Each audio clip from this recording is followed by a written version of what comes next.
शिव महापुराण भी वो चाबी की तरह है जो हमारे दिल में प्रवेश कर कर शंकर भगवान के प्रवेश का ताला खोल देती है।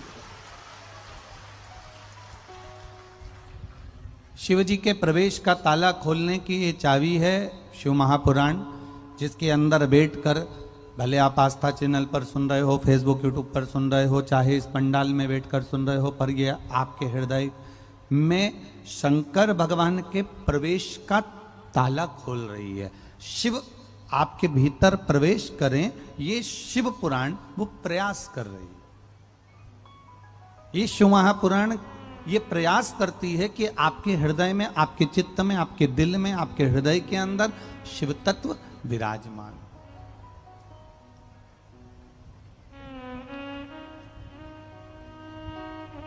मैंने तेरे ही भरोसे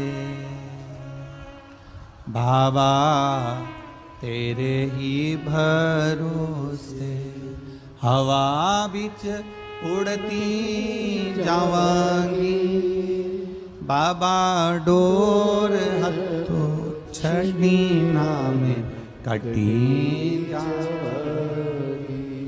भोले मैं तेरी भक्त, शंभो मैं तेरी भक्त, हवा विच उड़ती जावांगी बाबा, डोर हथो छड़ी नाम कटी जावांगी।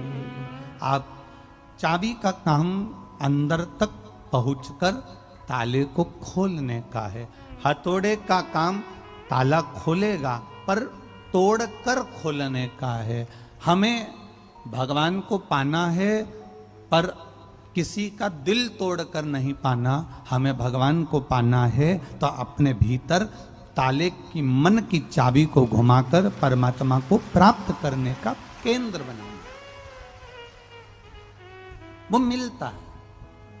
ऐसा संसार में कोई नहीं कि भगवान नहीं मिलेगा या भगवान प्राप्त नहीं होगा। आपके बस भाव को शुद्ध रखिएगा, आपके स्वभाव को शुद्ध रखिएगा, आपके निर्मल मन को शुद्ध रखिएगा। अगर आपका मन शुद्ध है, आपका मन भगवान की अविरल भक्ति में डूबा हुआ है, आपका मन चित्तवृत्ति में डूबा हुआ है, तो भगवान को पाने में देरी नहीं लगेगी, वो प्राप्त हो जाएगा। हमारे यहाँ शिव महापुराण की कथा कहती है, धर्म हमेशा आडंबर से दूर होना चाहिए। हम जितना धर्म करें, हम जितना पुण्य करें, हम जितना सत्कर्म करें, धर्म में आडंबर नहीं होना चाहिए। आप अगर शिव जी को एक लोटा जल चढ़ा रहे हो, आप भगवान शंकर को एक लोटा जल चढ़ा रहे हो, आप शिव जी के मंदिर जा रहे हो, आप शंकर जी के मंदिर जा रहे हो, शंकर भगवान की आराधना कर रहे हो, एक लोटा जल आप अगर देवाधिदेव महादेव को समर्पित कर रहे हो तो उसमें किसी को दिखाने की जरूरत नहीं, आडंबर की जरूरत नहीं है कि मैं 2 महीने से मंदिर जा रही हूं, मैं 3 महीने से मंदिर जा रही हूं, मैं 4 महीने से मंदिर जा रही हूं, मैं 6 महीने से मंदिर जा रही हूं। ये आडंबर हमारे शिव को प्रिय नहीं है।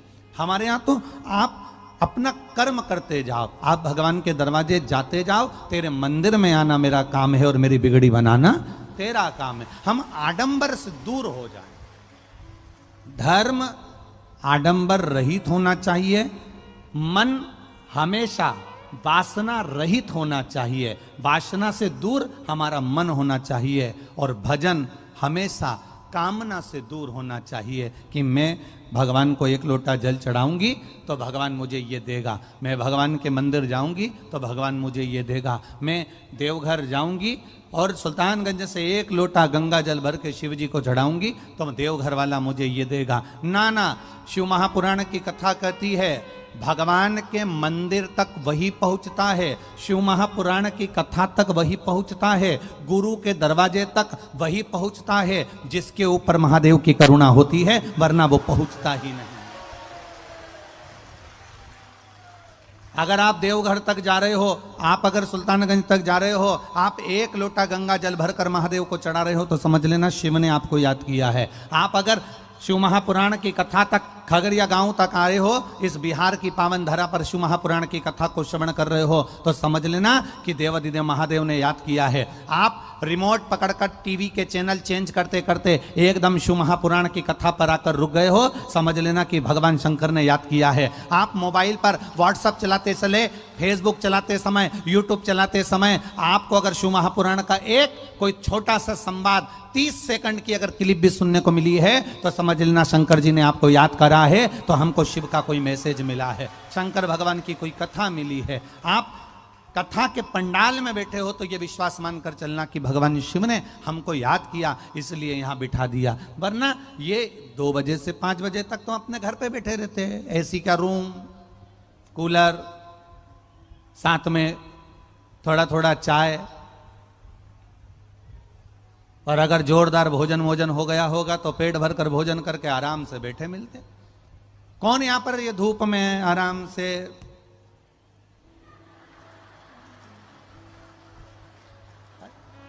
कौन?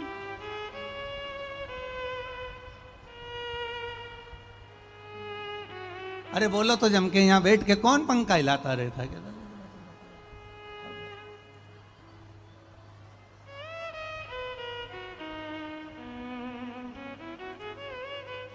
अच्छा, पंखे की हवा भी बड़ी विचित्र है, यूं करो और यूं करो तो आती है ना।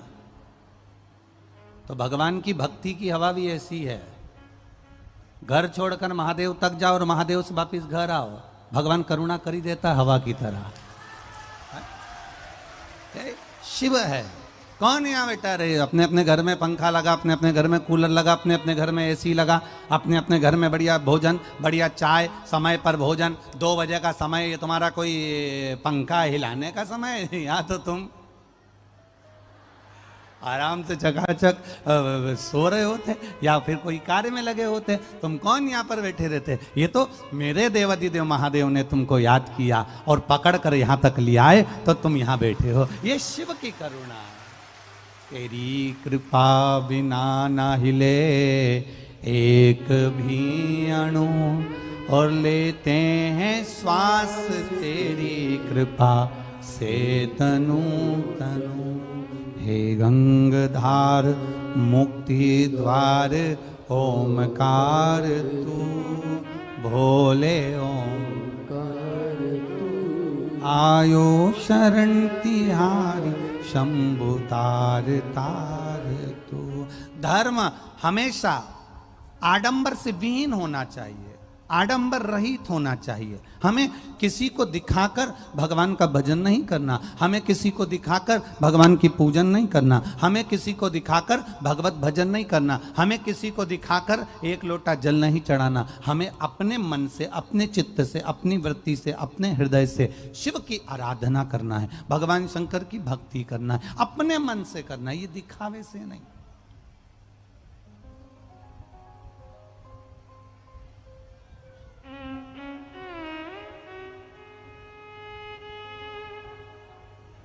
ये मन बड़ा चंचल है, कैसे तेरा भजन करूं। बैठोगे मन थोड़ा डोलेगा। आप कथा के पंडाल में भी बैठने आए हो ना, तो भी मन डोल जाएगा। यहां बैठूं कि वहां बैठूं, वहां बैठूं कि वहां बैठूं, मन डोल रहा है। फिर इधर से विचार करा, महाराज तो दिख ही नहीं रिया। अब घूम फिर के इधर आया, और इधर आने पर भी महाराज नहीं दिख रिया, तो उधर गया। उधर जाते जाते जाते जाते तब कथा के रस तत्व में कहीं चित्त 2 मिनट का, 2 क्षण का, 1 मिनट का ये मन भगवान की कथा में जो लगा, फिर नहीं देखा कि मैं कहाँ बैठूं। जहां जगह मिल जाए वहां बैठकर कथा का रस तत्व ग्रहण। जहां चित्त लग गया, जहां मन लग गया, जहां शिव तत्व प्राप्त हो गया, जहां शंकर की कथा मिल गई, बस वही आनंद।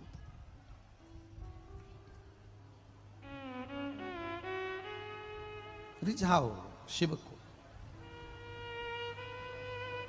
शिव कथा कहती है, शिव महापुराण की कथा वर्णन करती है।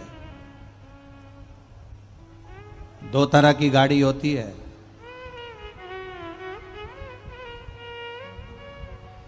आपने भी देखी होगी, एक ही कंपनी की है, एक ही कंपनी की है, और दो तरह की गाड़ी होती है। एक गाड़ी जिसके अंदर आप बैठे और खटका दबाया और कांच ऊपर चढ़ गया, खटका दबाया और कांच नीचे, बोलो बोलो जम के बोलो, हो गया। केवल एक गाड़ी वो होती है कि खटका दबाने से कांच ऊपर हो जाता है, खटका दबाने से कांच नीचे हो जाता है। और एक गाड़ी वो होती है जिसमें ऐसा चक्रा लगा रहता है, यूं घुमाना पड़ता है, तब जाकर कांच ऊपर होता है, तब जाकर नीचे घुमाओ तो कांच नीचे होता है। तो उसी तरह से दो तरह के लोग होते हैं। एक वो चक्रे की तरह होते हैं जिनको 25 बार घुमाना पड़ता है, शंकर जी के मंदिर चले जाओ, एक लोटा जल चढ़ा दो, बेटा मंदिर चले जा, बेटा मंदिर चले जा, बहू मंदिर चली जा, चक्रे जैसा घुमाना पड़ता है, तब जाकर वो कांच चढ़ता है, तब जाकर वो मंदिर की सीढ़ी चढ़ती है। और कोई कोई ऐसा होता है खटके की तरह, बस कथा में बैठा और उसी दिन से खटका दबा कि मुझे कल से मंदिर जाना है और शिव को जल चढ़ाना, खटके की तरह चढ़ गया। वो तुरंत भगवान शिव के मंदिर पहुंच गया, वो तुरंत भगवान शंकर के दरवाजे पहुंच गया।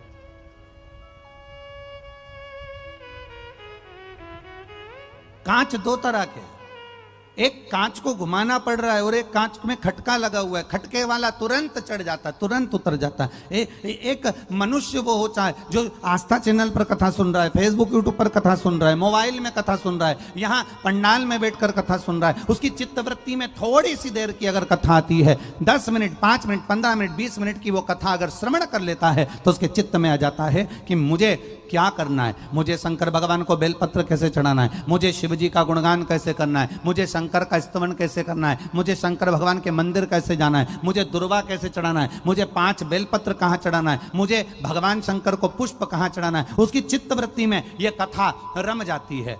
आज से आप सबसे पूछना चाहूंगा, जितने लोग आस्था चैनल पर कथा सुन रहे हैं और जितने लोग फेसबुक पर कथा सुन रहे हैं, यूट्यूब पर सुन रहे हैं, चाहे इस पंडाल में बैठकर कथा सुन रहे हो, आप सबसे पूछना चाहूंगा, जब आप शिव महापुराण की कथा टीवी पर नहीं सुनते थे, उससे पहले मंदिर जाते थे तो केवल जल चढ़ाकर आ जाते थे। बोलो सही है कि गलत है? अब कथा सुनते सुनते तुम्हारे मन में यह आ गया कि यहाँ बीच में अशोक सुंदरी की जगह है, यहाँ गणेश जी हैं, यहाँ कार्तिकेय जी हैं, यहाँ माता पार्वती जी है, शिवलिंग में शंकर है, ऊपर से जो जल गिरता है वो शिव जी की 5 बेटियां जया, विषहरा, शामरी बारी, दौतली और देव है। नंदी का महत्व क्या है, डमरू का महत्व क्या है, सर्प का महत्व क्या है, त्रिशूल का महत्व क्या है, त्रिपुंड का महत्व क्या है, एक बेलपत्री की डंडी में कहाँ 33 कोटि देवता होते हैं, एक बेलपत्री के अंदर कहाँ 64 योगिनियां होती हैं, एक बेलपत्री के अंदर कहां ब्रह्मा, कहां विष्णु और कहां महादेव विराजमान होते हैं, एक दुर्वा में क्या क्या रहता है, ये हमको शिव महापुराण की कथा जब से हमने सुनना चालू करी तब से हमारी चित्तवृत्ति में बैठ गया कि शंकर को रिझाने का तरीका क्या है, शंकर को मनाने का तरीका क्या है। एक नई नवेली बहू ससुराल आई और नई नवेली बहू ससुराल में आई और काम कर रही है। ऐसा नहीं कि बहू काम नहीं कर रही, ऐसा नहीं है कि बहू काम से पीछे हटी है। नई नवेली बहू ससुराल में काम कर रही है। अब नई नवेली बहू ससुराल में काम कर रही है, दिन भर काम करती है, खूब मेहनत करती है, उसके बाद भी उसकी प्रशंसा नहीं हुई। फिर उस बहू ने एक बार सास के लिए चाय बनाई और सास के लिए रोज चाय बनाती थी, पर आज जो चाय बनाई उसमें अदरक डाली, इलायची डाली, सास को दी।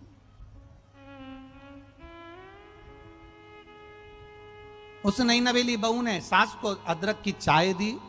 उस नई नवेली बहू ने सास को कुछ अच्छा बनाकर खिलाया। उस नई नवेली बहू ने ससुर के लिए कुछ अच्छा बनाया, कुछ अच्छा बनाया।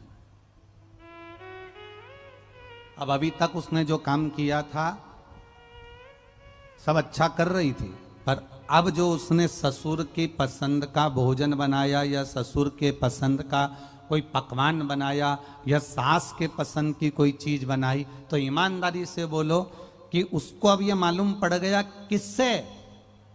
ननंद ने बता दिया हमारे पापा को ये अच्छा लगता है, हमारी मम्मी को ये अच्छा लगता है, हमारे मम्मी को अच्छा लगता है कि तुम सिर पे पल्लू रखो, हमारी मम्मी को अच्छा लगता है कि आप अदरक की चाय बनाओ, हमारे पिताजी को अच्छा लगता है कि आप रोटी बनाओ तो उसमें मीठी रोटी बनाओ। ये अब उसको बहू को मालूम पड़ गया कि ससुर को क्या प्रिय है, अब बहू को मालूम पड़ गया कि सास को क्या प्रिय है। उसी तरह आप भी नई नवेली बहू की तरह थे, शंकर जी की आराधना करते थे, सोमवार को मंदिर जाते थे, शिवरात्रि करते थे, सावन के महीने में जाते थे, शंकर जी के मंदिर में पूजन करते थे, पर नई नवेली बहू जैसे थे। अब आपको मालूम पड़ गया, किसी ननंद ने तुमको बता दिया और किसी गुरु ने तुमको बता दिया कि शंकर जी की आराधना कैसे करेंगे तो शंकर जी प्रसन्न हो जाएंगे। हम सास को कैसे प्रसन्न करें, हम ससुर को कैसे प्रसन्न करें, हम उनके लिए क्या कर दें कि हमारे सास ससुर प्रसन्न हो जाएं। उसी तरह हम महादेव को कैसे जल चढ़ा दें कि मेरा देव घर वाला प्रसन्न हो जाए, आनंद में हो जाए। वो हमको सीख मिल गई,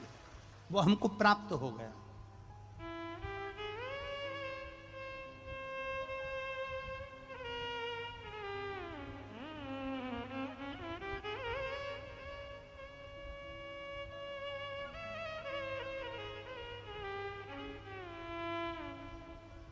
अब हमारे भीतर यह भाव जागृत हो गया कि हमें शिव को कैसे रिझाना।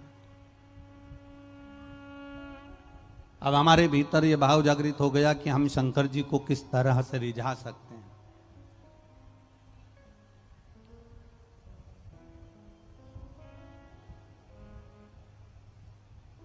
नैन लड़े काशी वाले से मैं उनकी हो गई,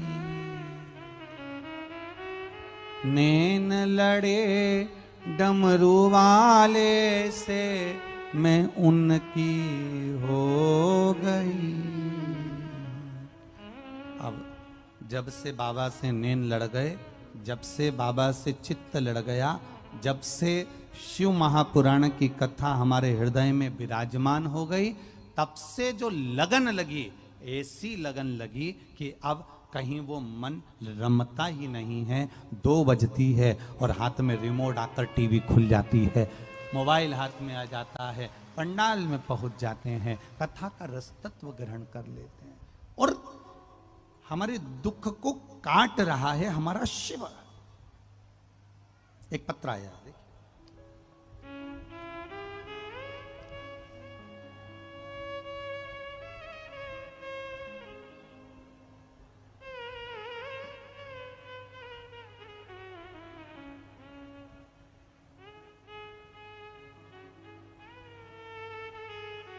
सुषमा कुमारी, पति राजकुमार राय, घर राजापुर, जिला बेगूसराय। कहीं बैठी हैं? आप ही हैं? दोनों हाथ हिला दो एक बार, ऐसा, हाँ हिला दीजिए हाथ, ऐसे हिलाओ ऐसे हाथ को, हाँ ऐसे, ठीक है। सुषमा कुमारी, पति राजकुमार राय, घर हमारा राजापुर, जिला बेगूसराय। मेरी 2 बेटी हैं, रश्मि और रजनी। मेरा मोबाइल नंबर ये है गुरुजी। मैं सुषमा, महादेव की कथा का मैं क्या वर्णन करूं, बाबा की महिमा का मैं क्या वर्णन करूं। मुझे नौकरी की बहुत चाह थी, लेकिन मुझ में उतनी शक्ति नहीं थी मैं सरकारी नौकरी पा सकूं। लेकिन मुझे आपके कथा के बारे में जब मेरी चाची ने बताई कि जब भी कोई एग्जाम देने के लिए जाना, पूरी मेहनत कर कर जाना। सियोर वाला महाराज कहता है मेहनत कर कर जाओगे और फिर शंकर भगवान पर एक बेलपत्र और बीच की पत्ती में शहद लगाकर जाना, बाबा चाहेगा तो सफलता देगा।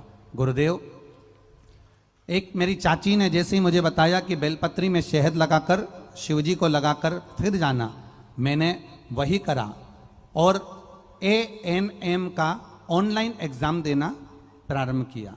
जब ANM का मैंने ऑनलाइन एग्जाम दिया और बेलपत्र लगाकर पूरी मेहनत कर कर गई। बाबा की ऐसी कृपा है गुरुदेव कि उस परीक्षा में पास हो गई और बाबा की कृपा से आज मैं नौकरी कर रही हूँ। ये शिव की कृपा है, शंकर की उद्धार का। बैठिए बहन, हर हर महादेव। बहुत बधाई आपको, बहुत बहुत बाबा की कृपा। शिव कृपा किसको कहते हैं?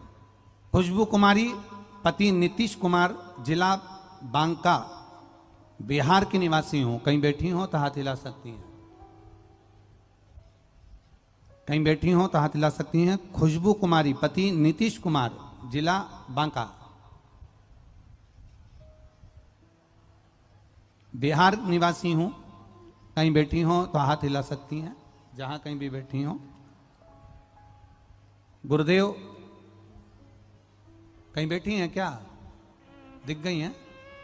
हाँ, ऐसे हाथ हिला दो, पंखे में दिख नहीं रहे ना हाथ, इसलिए। कैमरे वालों को दिख, हाँ दिख गई, दिख गई, ठीक है। ऐसे हाथ हिला दो बहन। हर हर महादेव। जिला बांका के निवासी हूं मैं। गुरुजी, एक लोटे जल का क्या वर्णन करूं। 10 साल हो गए थे, कोई संतान नहीं थी। डॉक्टर को दिखाया पर कोई लाभ नहीं मिला। कई लोग कहते हैं वहां चले जाओ, वहां चले जाओ। हम सब दूर होकर आए गुरुजी, पर संतान का सुख नहीं हुआ। गांव समाज वाले ताने देने लगे गुरुदेव, हमको बांझ तक कहने लगे, क्योंकि संतान नहीं थी। 10 साल संतान नहीं हुई। लोगों ने बहुत अपशब्द कहे, ताने दिए। ससुराल जाओ, मायके जाओ, हर जगह पर ताने सुनने को मिलते थे। किसी ने, हमारी सहेली ने हमसे कह दिया कि टीवी पर कथा आती है, सुन ले। और टीवी पर कथा सुनी। तुमरुका जी का आंकड़े की जड़ का प्रयोग बताया आपने कथा में, मैंने उसे किया, उससे कोई फायदा नहीं हुआ। फिर जब फायदा नहीं हुआ तो मैंने विचार करा कि गजब हो गया, सीवर वाला महाराज तो छाती ठोक कर कहता है कि करो उपाय, बाबा देगा। मैंने दोबारा से फिर प्रयोग किया और बाबा की कथा का टीवी के सामने मन लगाकर, आसन लगाकर बैठकर पूरी 7 दिन की कथा सुनी और कहा, बाबा अगर आप सच्चे हो तो मेरी गोदी जरूर भरना। गुरुदेव, मात्र कथा सुनने के 15 दिन हुए और बाबा की कृपा से मेरा गर्भ ठहर गया। आज मैं 6 महीने की गर्भवती हूं। आज मैं 6 महीने की गर्भवती हूं। 6 महीने का मेरा गर्भ है और मेरा विश्वास था, इसलिए मैं यहां पर कथा श्रवण करने के लिए आई हूं, बाबा को नमन करने आई हूं कि 10 साल के बाद मेरा गर्भ ठहरा। बैठो बहन, बहुत बहुत बधाई। बाबा की कृपा पर सदा रहे। हर हर। शिव तत्व इसी को कहते हैं, शंकर की उदारता इसी को कहते हैं, आपका विश्वास इसी को कहते हैं।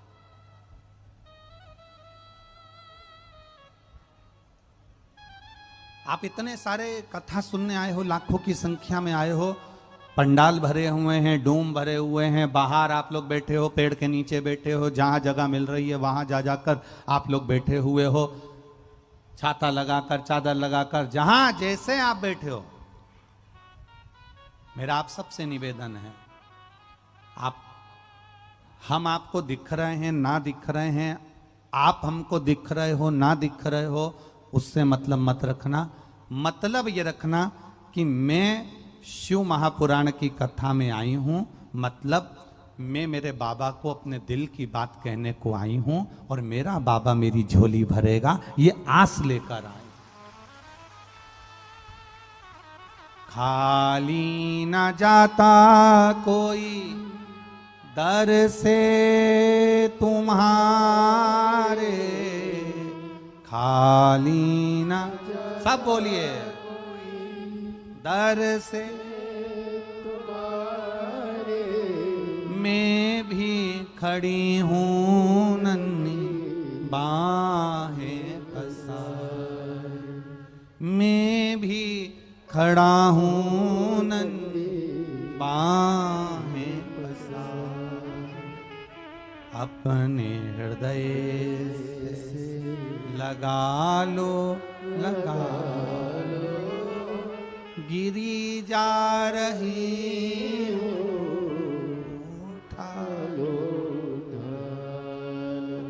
भोले अपने दर से अब तो न टालो, गिरा जा रहा हूँ, उठा लो। कई लोग कहते हैं गुरुजी आप ये पंक्ति बार बार क्यों बोलते हो? हम कहते हैं इस पंक्ति में आपका विश्वास, इस पंक्ति में एक प्रार्थना जो आप बाबा से करते हो, खाली ना जाता दर से मैं भी खड़ी हूँ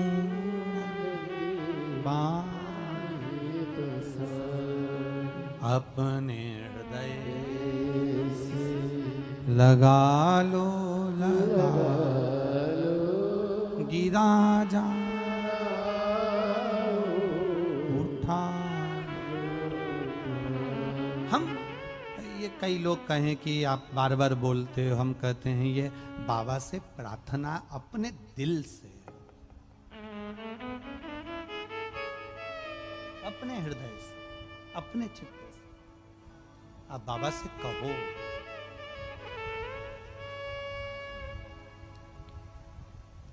किससे कहना जाओगे भाई?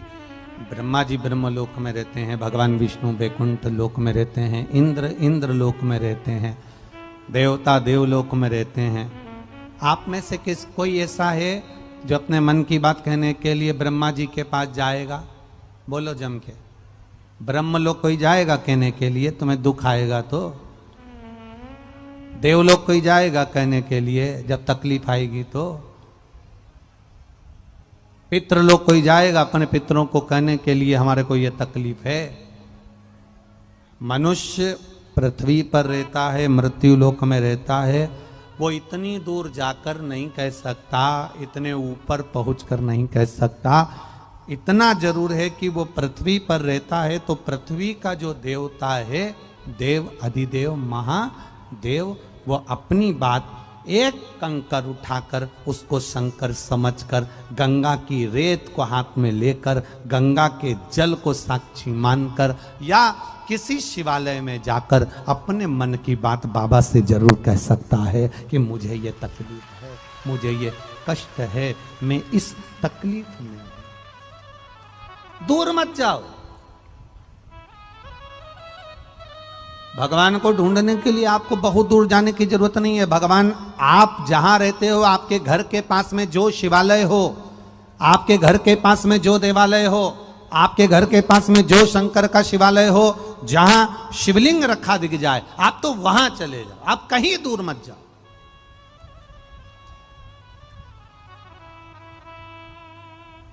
हम क्यों दूर जाएं? हमारे पास, हमारे घर के पास शिवालय है।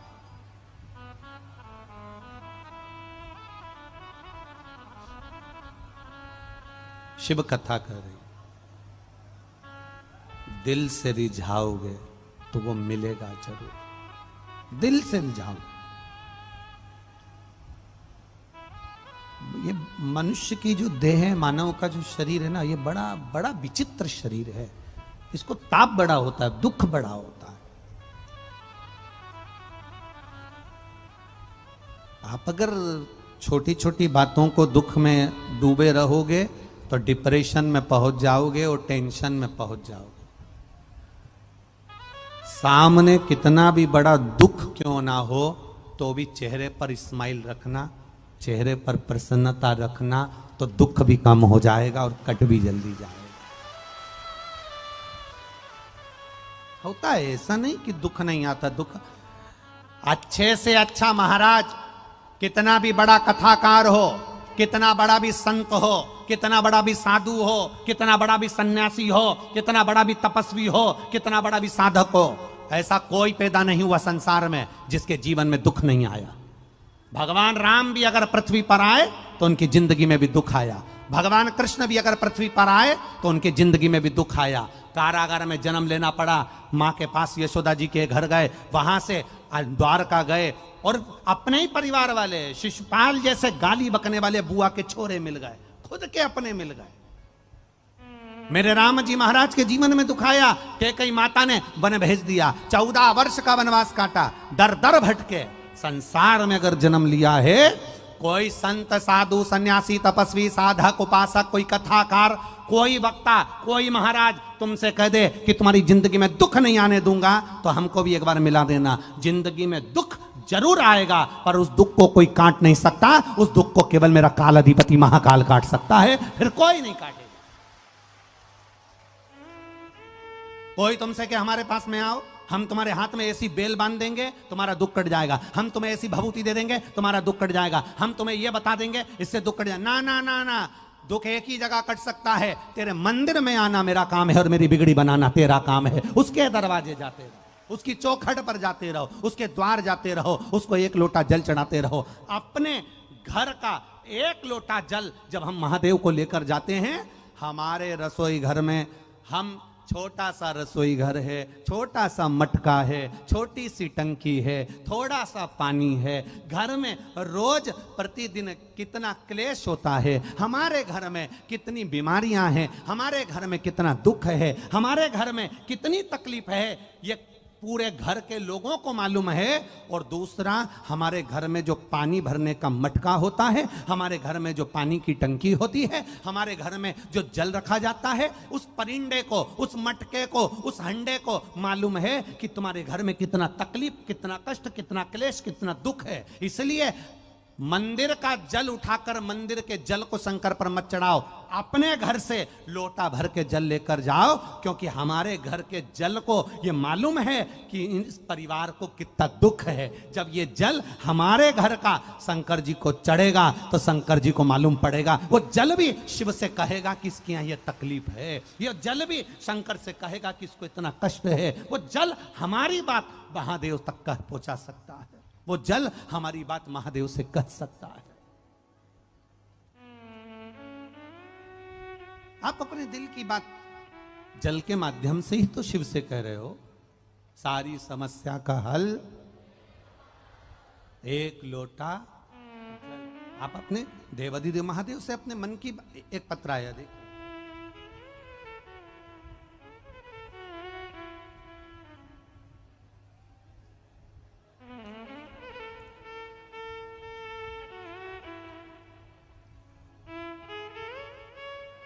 पिंकी देवी मेरा नाम है। मैं बिहार के, तो नाम इतने विचित्र विचित्र हैं कि पढ़ने में नाथ है। बिहार के जमुई, ठीक है, हाँ बस ठीक, तुम समझ जाना, हो गलती हो तो तुम देख लेना। बिहार के जमुई जिला की निवासी हूं। कहीं बैठी हैं पिंकी देवी जी? कहीं बैठी हो पिंकी देवी जी? मैं बिहार के जमुई जिला की निवासी हूं। दोनों हाथ ऐसे हिला दो। हाँ ठीक है, दिख गए हो। हाँ ऐसे हिला दो। एक तो तुमने ये तख्ती देखे, ये जो तख्ती है ना इतनी कल्ली, इसमें ये लगाने का, तो हमको हमारे एग्जाम याद दिला दी। हम ही छोटे छोटे थे तो वो टाट पट्टी पे बैठते थे और ये तख्ती हमारी माँ से कहते थे, मम्मी से, माता जी से, हमको तख्ती दिला दो। उस समय इतनी कहाँ धन दौलत था, कहाँ इतना पैसा था कि तख्ती भी मिल जाए। तो पुश्ता होता था, पुश्ता, खोका पुश्ता, तो वो पुश्ता लेकर जाते थे और उस पुश्ते पे रख के अपनी एग्जाम दिया करते थे। आज आपने याद दिलाई, उसके लिए बहुत बहुत साधुवाद। आपने लिखा है, पिंकी देवी जी, मैं बिहार के जमुई जिला का निवासी हूं। शिव महापुराण कथा 2020 से सुन रही हूं। गुरुजी, मेरे पिछले कई वर्षों से गठिया रोग था, कई साल हो गए थे, सारे डॉक्टरों को दिखाया पर गठिया समाप्त नहीं हुआ।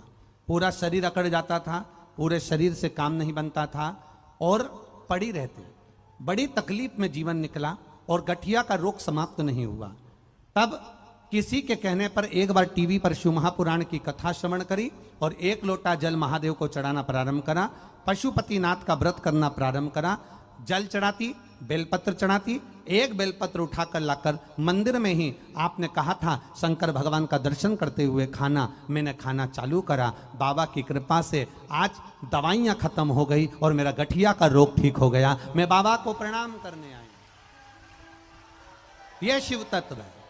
बैठिए बहन, हर हर महादेव। यह शिव तत्व आपकी चित्त वृत्ति, आपका मन, आपके भीतर का एक विश्वास जो कोई काट नहीं सकता।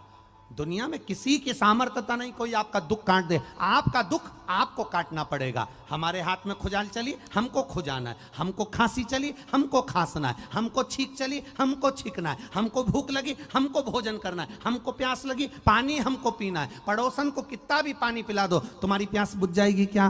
पड़ोसन को कितना भी खाना खिला दो, तुम्हारी भूख मिट जाएगी क्या? पड़ोसन के हाथ को कितना भी खुजा दो, तुम्हारी हाथ की खुजाल मिट जाएगी क्या? ना, हमारे को खुजाल चली, हमने खुजाया। हमको छींक आई, हमने छींका। हमको खांसी चली, हमने खांसा। हमको भूख लगी, हमने भोजन किया। हमको प्यास लगी, हमने पानी पिया। और हमने शंकर को जल चढ़ाया, तो हमारा दुख हमने काट लिया। अपने आप कटेगा, अपने को काटेगा।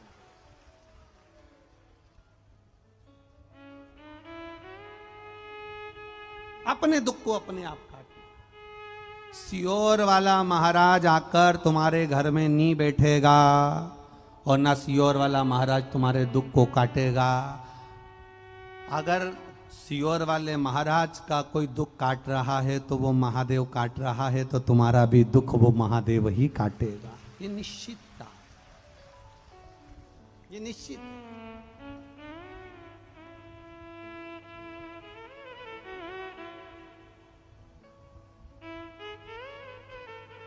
तुम्हारे दुख को तुम्हें खुद को काटना है। तुम्हारे दुख को तुम्हें स्वयं काटना।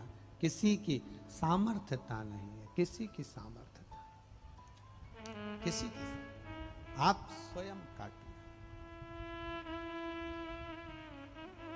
इसलिए प्रतिदिन शिव महापुराण सुनते हो, भीतर विश्वास को जागृत कर लो।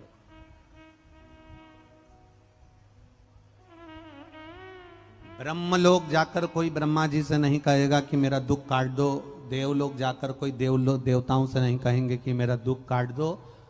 शिव के शिवालय तक जाओगे और उससे कहोगे, भोला सब दुख ओ सब दुख काटो, शिव शंकर जपूं तेरी माला, भोले बाबा जपूं तेरी माला, भोला सब दुख काटो ओ भोला सब दुख काटो। चेहरे पर प्रसन्नता रखो। आप में इतने लोग बैठे हैं और इतने लोग आस्था चैनल पर कथा सुन रहे हैं, इतने लोग फेसबुक यूट्यूब पर कथा सुन रहे हैं, इतने लोग आस्था चैनल पर फेसबुक यूट्यूब पर और पंडाल में बैठकर कथा सुन रहे हो। ईमानदारी से बोलना, जब दुख आता है ना, लोग सब कुछ करके देखते हैं। आप में से कई लोग ऐसे बैठे भी होंगे, दुख आया ना तो आप लोगों ने सब कुछ करके देखा। कमरे का फर्नीचर बदल कर देख लिया, कमरे में कांच लगा था, दर्पण, किसी ने कह दिया ये कांच से ही तुमको तकलीफ आ रही है, कांच पे अखबार लपेट दिया। दुख समाप्त हुआ क्या? दुखी हुए, परेशान हुए, सब दूर गए।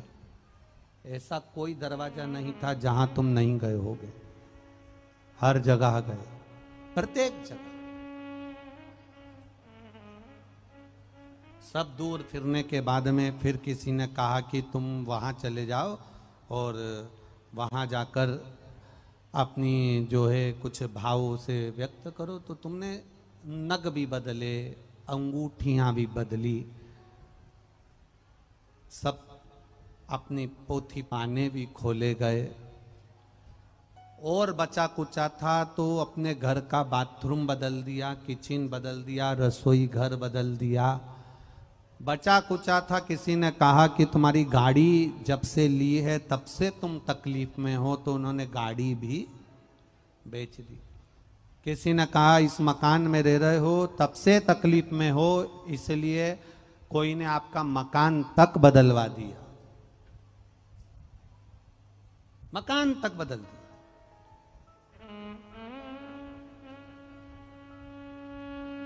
हम कहते हैं कि मकान बदल कर देख लिया, दुकान बदल कर देख ली, गाड़ी बदल कर देख ली, फर्नीचर बदल कर देख लिया, सब कुछ दुकान बदल कर देख लिया, व्यापार बदल कर देख लिया। अब एक बार निवेदन है, अपने मन को थोड़ा सा बदल कर देखिए, खुश रहना चालू कर दो, दुख अपने आप कट जाए। आप थोड़ा खुश रहना चालू करो, आप थोड़ा प्रसन्न रहना चालू करो, और आप जितना प्रसन्न रहना चालू करोगे, जितना खुश रहना चालू करोगे, जितनी प्रसन्नता, जितना आनंदता आपके भीतर आती चली जाएगी। आप थोड़ा सा भी काम करोगे तो उसमें आपको प्रसन्नता आएगी। आप 2 रोटी भी खाओगे तो वो आपके शरीर को लगेगा प्रसन्नता में। कितने भी बूढ़े हो जाओ, 13 साल से लेकर 19 वर्ष के बीच का जो समय है, कौन सा समय? जम के बोलो जरा। 13 से 19 साल के बीच का जो समय होता है, कितने भी बूढ़े हो जाओ, पर 13 साल से 19 साल के जो बीच का समय होता है, उस समय को जिंदगी भर याद रखो। 13 साल से 19 साल के बीच का समय कैसा होता है? मां अपने बच्चों से बार बार कहती है, क्या दिन भर खी खी खी खी करते रहते हो? बोलो सही है कि गलत है? क्या दिन भर हंसता रहता है? अकल नहीं है तुम्हें? 24 घंटा हंस रहे होगे। 4 लोग आए, कम से कम शांति से तो बैठ जा। घर में पूरा बखाड़ा करके रखा है, ना जाने कौन सी नोटंकी, कौन से नाटक करते रहते हैं, पूरा घर का सत्यानाश मिला के रखा है। जब देखो जब खी खी खी खी हंसते रहोगे, हंसते रहोगे, हंसते रहोगे। 13 से 19 साल की जो उम्र होती है, इसमें कोई बात नहीं होती। बैठे हैं बच्चे तो भी आपस में, तो भी मुस्कुरा रहे, तो भी हंस रहा है, और कुछ भी हो रहा, कोई रो भी रहा तो ये 13 से 19 साल।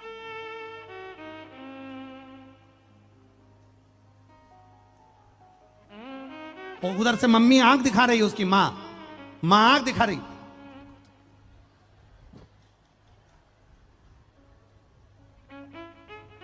बस 1 मिनट अगर मां की आंख देखकर चुप हो गया ना, दूसरी बार में तुम से खसक जाएगा, और फिर छोटे भाई के पास जाके बैठ के फिर चालू। फिर मां ने कहा, क्या है ये बदतमीजपना? क्या है? निवेदन है, 13 से 19 वर्ष की जो आयु होती है, इस आयु में कितना भी गम सामने आ जाए, कितनी भी तकलीफें सामने आ जाए, बच्चे के चेहरे की हंसी समाप्त नहीं होती। उस 13 से 19 साल के बच्चे की हंसी बुढ़ापे तक रहना चाहिए। हमको ज्यादा बड़ा नहीं बनना है। आप जितने ज्यादा बड़े बनते चले जाओगे,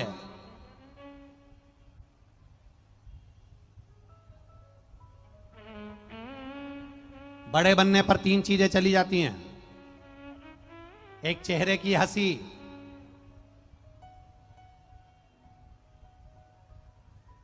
एक भोजन, और तीसरी हाथ की ताली। ये जितने बड़े बनते चले जाओगे, 3 चीजें चली जाएगी। आप ज्यादा वीआईपी बन गए तो हंस नहीं पाओगे, क्योंकि हंसोगे भी तो बड़े, क्योंकि ज्यादा तेज हंस गए तो लोग फोटो खींच लेंगे, वायरल कर देंगे। तो आपको हंसना भी उतना ही है। अब हंसी तो आ रही पर हंस नहीं पा रहे। ज्यादा वीआईपी बन जाओगे तो खा नहीं पाओगे। मन कर रहा है ठेले पर पानी पूरी खा जाऊं, पर वीआईपी, पानी पूरी खाने भी गए तो प्लेट हाथ में लेकर, अब वीआईपी कैसे प्लेट हाथ में ले? तो बेचारा पति प्लेट पकड़ा है और मैडम इधर से उधर घूम के देखा, कोई देख तो नहीं रहा, पानी पूरी गो।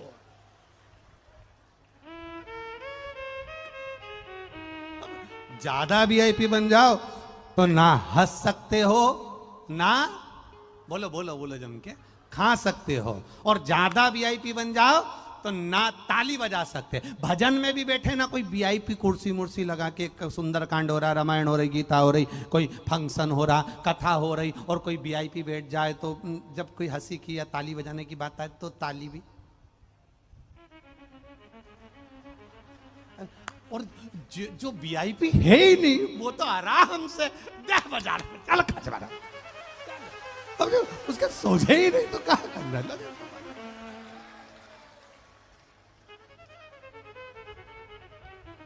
भजन में चित्त लगे। भगवान भोलेनाथ जी से कहना हमको वीआईपी मत बनाना, हमको अगर बनाना, हे देवघर वाले, हे देवघर वाले, ओ देवघर वाले, अगर हमें बनाना तो तेरे चरणों का दास बना लेना, बस और कुछ नहीं चाहिए। बहुत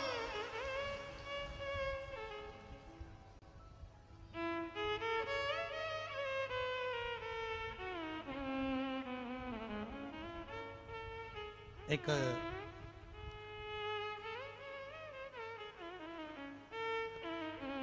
यहाँ गोस्वामी परिवार के साथ में एक संस्था लगी हुई है, शिव सेवा समिति। वो शिव सेवा समिति का काम एक ही है, देवघर जितने भी लोग कावड़ लेकर जाते हैं या कावड़ भरने जाते हैं उनकी व्यवस्था करना, भोजन कराना, सेवा करना। आज हमें बता रहे थे कि वो शिव सेवा समिति गुरुजी पूरे पंडाल की सेवा में, भोजन सेवा में गोस्वामी जी के साथ में कदम से कदम मिलाकर ये शिव सेवा समिति कदम से कदम मिलाकर जन सेवा के कार्य में लगी हुई है। एक बार जोरदार ताली बजाएं शिव सेवा समिति। बहुत बहुत सारा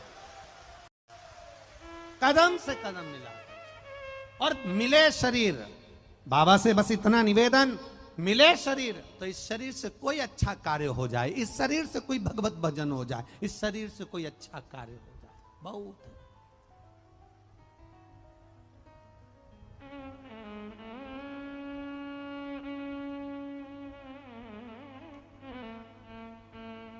महाराज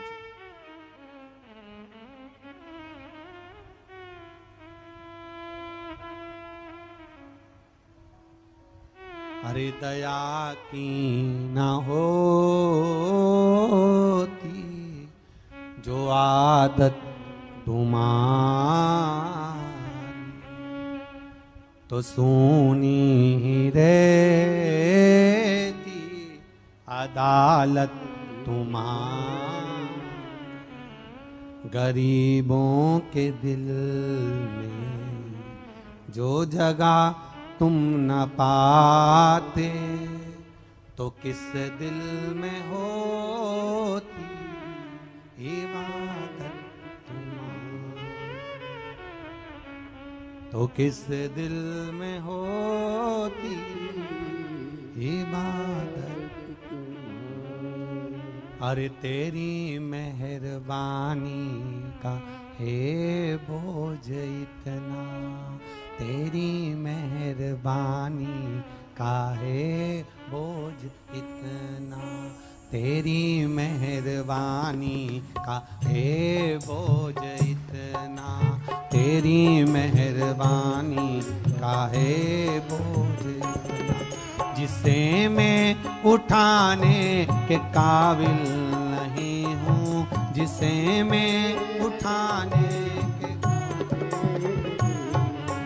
तेरी मेहरबानी का है बोझ इतना, तेरी भाव से गाइए। तेरी मेहरबानी का है बोझ इतना, तेरी मेहरबानी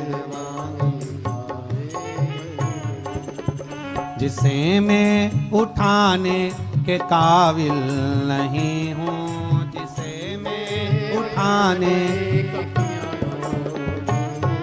जिसे मैं उठाने के काबिल नहीं हूँ, जिसे मैं आ तो गया हूँ मगर जानता हूँ, मैं आ तो गया मैं आ तो गया हूँ मगर जानता हूँ मैं आ तेरे दर पे आने के काबिल नहीं हूँ तेरे दर पे आने ओ तेरी मेहरबानी का है बोझ इतना तेरी मेहरबानी ओहो जय हो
बड़े आनंद से दोनों हाथ उठते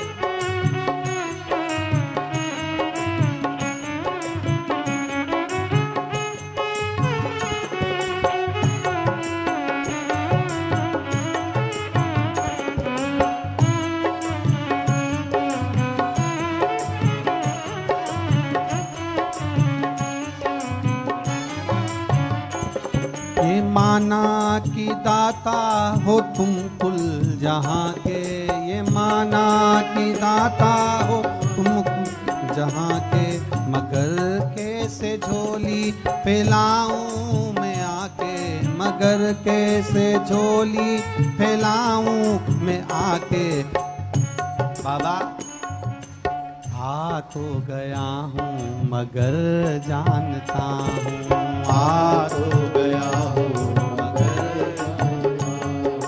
आ तो गया हूँ मगर जानता हूँ मैं आ तो गया हूँ मगर जानता हूँ तेरे दर पे आने के काबिल नहीं हूँ तेरे दर पे आने के काबिल नहीं हूँ ओ तेरी मेहरबानी का है बोझ इतना तेरी जिसे मैं उठाने के काबिल नहीं हूँ जिसे मैं उठाने के काबिल नहीं हूँ जिसे मैं उठाने के काबिल नहीं हूँ जिसे मैं उठाने के काबिल नहीं हूँ मैं आ तो गया हूँ मगर जानता हूँ मैं आ तो गया हूँ मगर मैं आ तो गया हूँ मगर जानता हूँ मैं आ तो गया हूँ मगर जानता हूँ तेरे दर पे आने के काबिल नहीं हूँ तेरे दर पे आने तेरी मेहरबानी काहे बोझ इतना, तेरी मेहरबानी काहे बोझ आए, ओ तेरी मेहरबानी काहे बोझ इतना, तेरी मेहरबानी काहे बोझ आए।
जो पहले दिया है वो कुछ कम नहीं है, पहले दिया है वो कुछ कम नहीं है, जो पहले दिया है वो कुछ कम नहीं है, जो पहले दिया है वो कुछ कम नहीं है। तुम्हारे घर में कितना बड़ा गैस का भट्टा, क्या रोज रोज काम में आता है? अरे बोलो, जम के बोलो जरा। नहीं आता। चम्मच छोटी सी, कटोरी छोटी सी, गिलास छोटा सा, थाली छोटी सी, छोटा सा बर्तन, छोटा सा कुकर, छोटा सा गैस, छोटी सी झाड़ू, छोटा सा आसन, छोटा सा सामान, छोटी सी चलनी चाय की। इतनी बड़ी कोई चाय की चलनी ला दे तो तुम्हारे क्या काम की? वो कोई बड़ा आयोजन होगा तब बड़ी चलनी काम आएगी, पर छोटी चन्नी चाय की तो हर कभी रोज रोज काम आती है। छोटा बर्तन, छोटी सामग्री, छोटी वस्तु, ये कभी भी काम आ सकती है, पर बड़ा बर्तन, बड़ी सामग्री, बड़ी वस्तु रोज रोज काम नहीं आती है। भगवान से भी कहना, परमात्मा हमको छोटा बना कर रखना और तेरी सेवा में लगा कर रखना।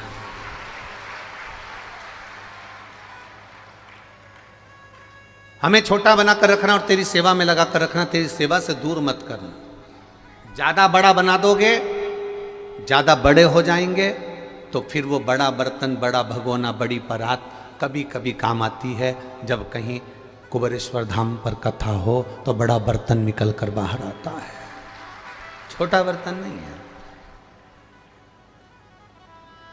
मंदिर बनाने में करोड़ों रुपए लग जाते हैं, मंदिर बनाने में लाखों रुपए लग जाते हैं, मंदिर बनाने में करोड़ों लाखों रुपए लोग लगा देते हैं, मंदिर की शोभा बढ़ा देते हैं, मंदिर सुंदर बन जाता है। पर मंदिर की सबसे ज्यादा सुंदरता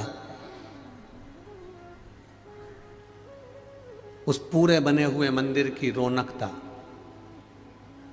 केवल एक ही चीज पे टिकी रहती है। मंदिर के शिखर पर जो गुम्मत चढ़ी होती है, पीतल का कलश चढ़ा होता है, सबसे ज्यादा मंदिर की रौनक उसी पर टिकी होती है। करोड़ों का बना दिया। अब मंदिर इतना विशाल है और उसमें शिखर जो छोटा सा लगा हुआ है, उस शिखर से मंदिर की रौनक है, उस शिखर से मंदिर की रंगत है। पूरे मंदिर का भी छोटा सा अंश है वो शिखर, छोटा सा अंश।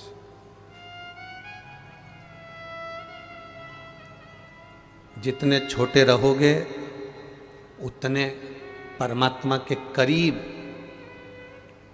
जितने छोटे रहोगे, बर्तन जो छोटा रहता है वो रसोई घर में पड़ा रहता है। ईमानदारी से बोलना, तुम्हारे घर के किचन में, रसोई घर में जहाँ तुम भोजन बनाते हो, छोटा सा रसोई घर, छोटा सा किचन, छोटा सा भोजनालय, उस भोजनालय के अंदर जो छोटे छोटे बर्तन हैं वो ऐसे जमे रहते हैं। कटोरियाँ, गिलासियाँ, चम्मचियाँ, थाली यहाँ सब ड्रॉज में रखे रहते हैं। अब इतना बड़ा बर्तन तुम ड्रॉज में रखोगे क्या? इतना बड़ा बर्तन तुम उस रेक से पर रखोगे क्या? उस जाली में रखोगे क्या? स्टील की अलमारी में रखोगे क्या? इतना बड़ा बर्तन तो तुम्हें कहीं दूसरी जगह रखना पड़ेगा। अर्थात छोटे बने रहोगे, जितनी नम्रता तुम में होगी, जितना छोटापन तुम में होगा, जितनी सहजता तुम में होगी, जितनी आनंदता तुम में होगी, तुम उतने, जैसे छोटा बर्तन रसोई घर में रखा होता है, छोटा बर्तन भंडारे में रखा होता है, उसी तरह जितने छोटे बने रहोगे, नम्र बने रहोगे, उतने महादेव के पास बने रहोगे, शिव के पास बने रहोगे।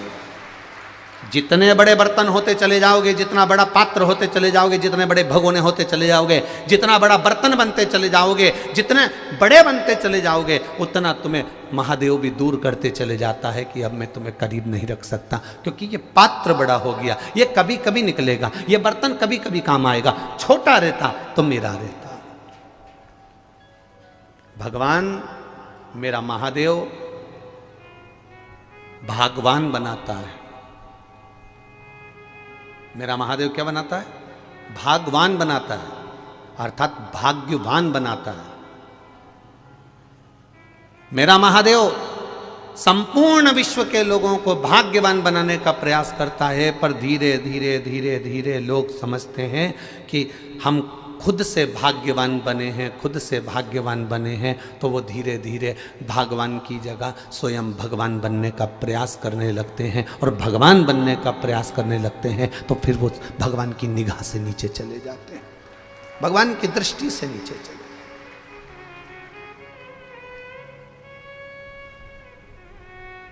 आप करो भजन, आप करो स्मरण,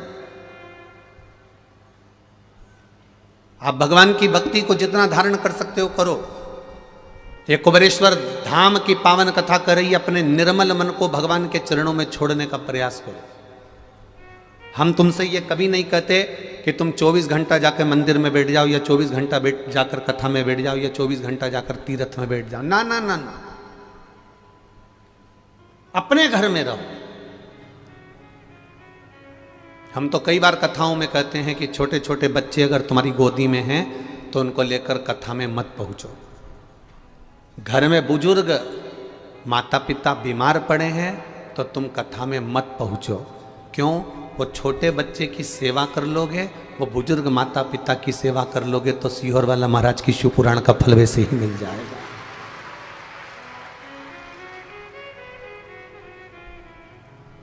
बच्चे कष्ट में हो या घर के बुजुर्ग कष्ट में हो और आप बैठकर कथा का रस तत्व ग्रहण करो, ये हमको अच्छा नहीं लगता। प्रयास करो।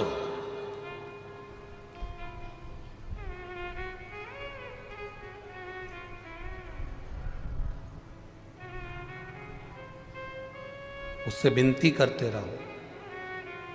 तेरी कृपा चाहिए, पर बड़े बनकर कृपा नहीं। एक बड़ा बेटा होता है, एक छोटा बेटा होता है। बड़ा बेटा थाली लेता है, एक जगह बैठकर भोजन करते रहता है। छोटा बेटा का काम क्या होता है? माँ उसको रोटी में घी लगाती है, नमक मिर्ची लगाती है, फिंगर बनाती है, उसके हाथ में पकड़ा देती है, बच्चा खाता रहता है। माँ का पल्लू पकड़कर माँ के पीछे पीछे जाता रहता है। माँ इधर जाए वो खाता खाता उधर चले जाए, माँ उधर जाए वो खाता खाता उधर चले जाए, माँ उधर जाए वो खाता खाता उधर चले जाए। एक बड़ा बेटा है जो एक जगह बैठकर खा रहा है, एक छोटा बेटा है जो माँ के पीछे पीछे दौड़ दौड़ कर खा रहा है। भगवान से कहना हमें इतना बड़ा मत बनाना कि हम एक जगह बैठकर तेरा भजन कर सकें, हमें छोटे बच्चे की तरह बनाना, चलते फिरते तेरा भजन करें और अंत में तर जाए। इतना छोटा बनाना। छोटा बच्चा चलते चलते भोजन कर रहा है और माँ के पीछे चल रहा है, उसी तरह हमको इतना छोटा बनाकर रखना कि चलते फिरते तेरा नाम भजें। हम कोई तपस्वी नहीं बनना चाहते, हम साधक नहीं बनना चाहते, हम संत नहीं बनना चाहते, हम साधु नहीं बनना चाहते। हम तो अपने घर में रहना चाहते हैं, अपनी गृहस्थी में रहना चाहते हैं, अपने परिवार में रहना चाहते हैं, पर छोटे बनकर रहेंगे तो सुखी रहेंगे, सुखी।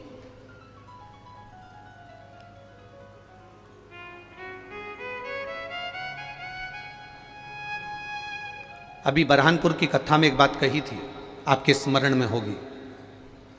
जितने बड़े बनते चले जाते हैं, जितने बड़े बनते चले जाते हैं,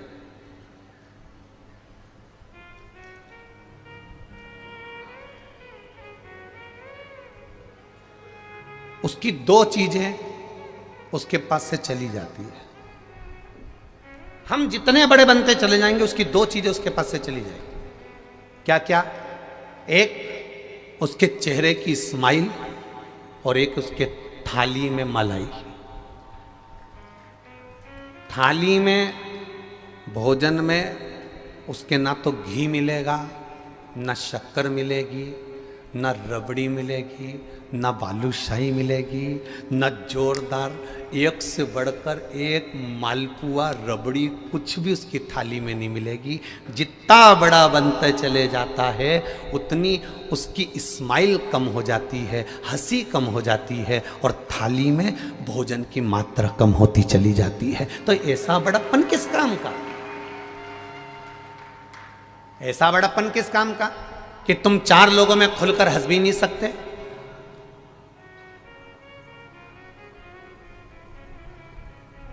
अब बहुत ऊंचे पद पर बैठे और एकदम खिलखिला के हंस दिए तो तुरंत लोगों ने मोबाइल में फोटो बना करके दिया, बताओ कैसे घोड़े जैसे हंस रहा है। फिर कहेंगे ये इतनी बड़ी जगह बैठ कर ऐसा हंसे। अब बहुत सावधानी रखना पड़ती है, इसलिए जो बड़े बड़े लोग होते हैं वीआईपी, उनको तुम ज़्यादा हंसते हुए नहीं देख सकते। उनको हंसना भी होता है तो बेचारे ऐसे हंसते हैं, थोड़ा सा मुंडा हिलाएंगे, ज़्यादा हिलाएंगे तो ये बेचारे यूं चले जाएंगे। ज़्यादा बड़े बने तो दो चीज़ चली गई, हंसी चली गई और एक थाली में से भोजन कम हो गया। जो छोटा है घी की रोटी खा रहा है, चकाचक खा रहा है, ये कमाने के चक्कर में इतना अग्रणी रहा कि घी की रोटी खा नहीं सकता क्योंकि ब्लड प्रेशर है और मिठाई खा नहीं सकता क्योंकि शुगर है। बड़ा तोल मोल कर खाता है, बड़ा गया, दोनों चीज गई। बड़ा एक निवेदन आपसे, इतने बड़े ना बनिएगा, छोटे बनकर चलिए, छोटे बनकर उसका सुख आपके जीवन को आनंदित देगा। इसीलिए आपको कथा में पहले भी कहा, बरहानपुर की कथा में कहा, परभणी की कथा में कहा, मालेगांव की कथा में कहा कि आपके पास में छोटा बच्चा है, छोटे बच्चे हैं, छोटे छोटे बच्चे हैं, या घर में बुजुर्ग माता पिता हैं, या वो बीमार माता पिता हैं, तो ये व्यासपीठ हमेशा कहती आई है पहले उस बच्चे की परवरिश करो, पहले उस माता पिता की सेवा करो, तुम्हें कथा सुनने की जरूरत नहीं पड़ेगी, भोलेनाथ तुम्हारे पास पहुंच जाएगा। ये व्यासपीठ पहले भी कहती आई, आज फिर कह रही है, करो सेवा। सेवा में जो सुख है वो दुनिया में कहीं सुख नहीं होगा। सेवा में जो आनंद है वो दुनिया में कहीं नहीं होगा।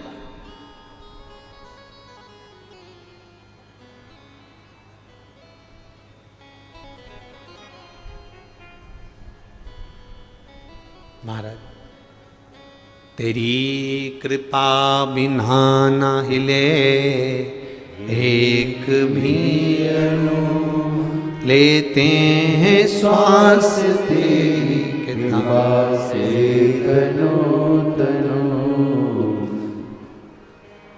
हे गंगधार मुक्ति द्वार ओमकार तू, भोले ओमकार तू। आयो शरण तिहार शंभु तार तार तू।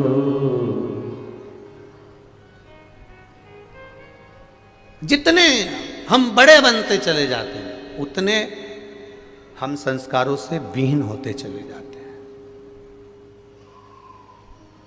पर बड़े बनने में आपके विश्वास की प्रबलता होना चाहिए।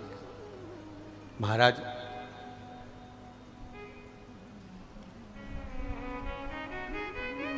जैसे जैसे बड़प्पन मुझे बहुत अच्छा लगा। अभी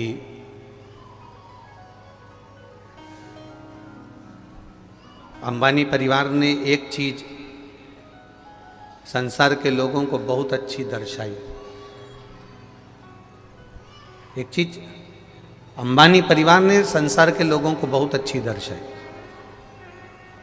करोड़पति अरबपति होने के बाद भी शादी करी तो बेटे बहू किसी हिल स्टेशन पर नहीं गए, वो बेटे बहू सारे देवालय और शिवालय घूमते रहे।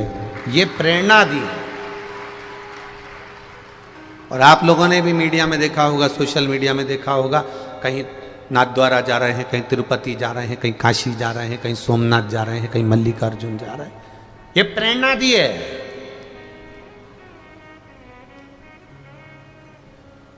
जब व्यक्ति बड़ा होता है तो कपड़ा छोटा होता है और कर्म नीचा होता है। ध्यान रखना। जब व्यक्ति बहुत ओहदे पर पहुंच जाता है, जब व्यक्ति बहुत पैसे वाला हो जाता है, धनपति बनता चले जाता है, करोड़पति बनता चले जाता है, जिसके पास में वैभव आने लगता है, उसका धीरे धीरे कपड़ा छोटा होने लगता है। पहले फुल पैंट पहनता था, पैसा ज्यादा आ गया, हाफ पैंट पे आ गया। और पैसा, जितना जितना पैसा बढ़ेगा उतनी उतनी पैंट छोटी होती चली जाएगी। जितना जितना पैसा बढ़ते चले जाएगा उतना उतना कपड़ा छोटा होते चले जाएगा। और कपड़ा छोटा होगा और कर्म नीचा होते चले जाएगा।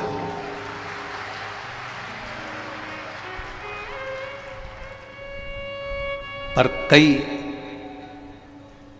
करोड़पति और धनपतियों को देखा जिन्होंने पेट्रोल पंप पर काम कर कर तगाड़ी धोकर अपनी जिंदगी बनाई।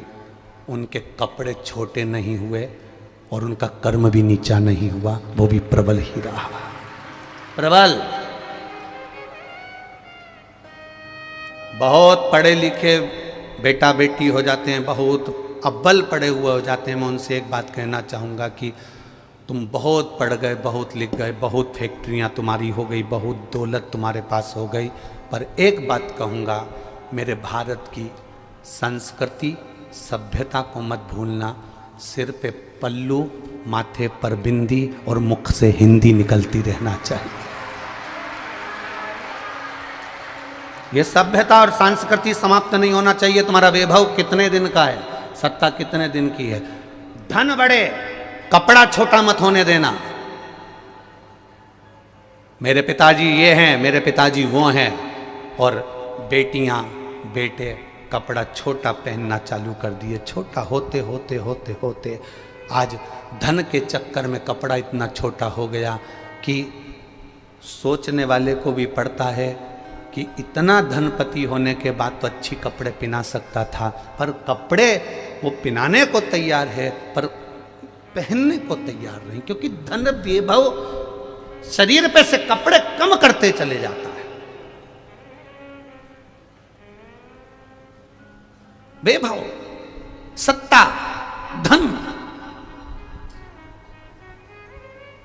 मेरे भारत की पहचान, मेरी भारत की संस्कृति की पहचान, मेरे भारत की सभ्यता की पहचान आज भी मीराबाई का कोई चित्र देखना, कर्माबाई का कोई चित्र देखना, मुक्ताबाई का कोई चित्र देखना, मां शारदा का कोई चित्र देखना, आज भी जितनी संत सन्यासन साध्वी साधु तपस्वी जो पूर्व में हुई हैं, मुक्ताई वगैरह जो भी हैं, इनका दर्शन यदि करोगे तो इनका सिर पे पल्लू नीचे नहीं मिलेगा, इनके सिर पे पल्लू ढका हुआ मिलेगा। ये प्रेरणा देते हैं कि तुम कैसे भी आगे बढ़ो पर मस्तक से पल्लू नहीं हटना चाहिए। आज क्या हो रहा है, क्या वस्त्रों की आजकल फैशन इतनी विचित्र आ गई कि उसका क्या वर्णन करो, क्या कहो उसको।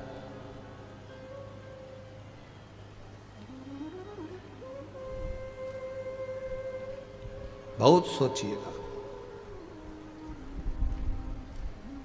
मत बुरे कर्म कर बंदे वरना पछताएगा, भगवान की आंखों से तू बच नहीं पाएगा, तू बच नहीं पाएगा।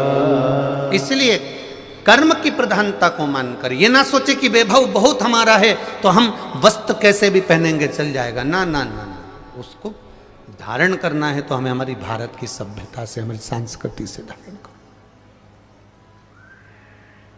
पहनो, पहनावा पहनने को मना नहीं, पर जो लायक हो वो पहनो। अब ऐसे तो कितना गाना गाते हैं जब दूल्हा स्टेज पे आता है। जब दूल्हा स्टेज पर आता है तो कितनी धुन बजती है। वो एक गाना गाते ना, अजीबो शान शहंशाह।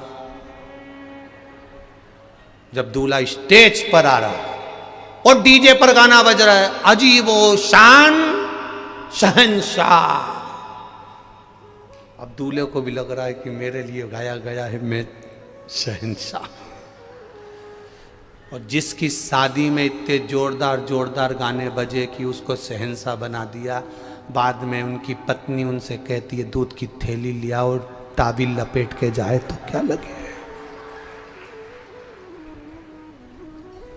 टाबिल लपटी हुई है और पत्नी कह रही है दूध की थैली लिया। अब वो अजीबो शान शहंशाह दूध की थैली लेने गया। दोस्त कह रहा है आज तो तू तो रोज 8:30 बजे उठता था, आज 6 बजे। अरे वैसे ही आज नींद नहीं आई मारे, आज मारे नींद नहीं आई। तो क्या थारे को तो मैं पहचानू, तू 9-10 बजे उठने वाला। भाभी आई जब से तो तू फिर भी 8 साढ़े 8 बजे उठ जाए है, पर आज तो गजब कर दिया तेने, 6:30 बजे। बस मारे नींद नहीं आई। इतने में पीछे डीजे में फिर गाना चल, अजीबो शान से। इतने में ये चिल्ला के बोले बंद कर दे इस गाने को, बंद करो,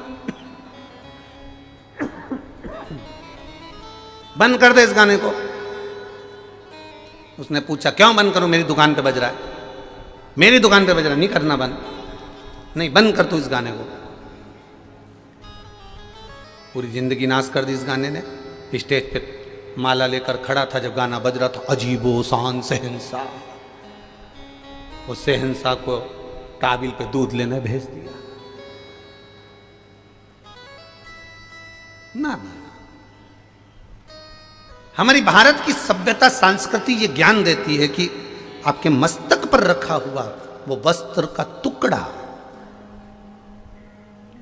आपके मस्तक पर रखा हुआ वो एक छोटा सा चीर, आपके मस्तक पर रखा हुआ एक छोटा सा वो कपड़ा, वो साधारण नहीं है।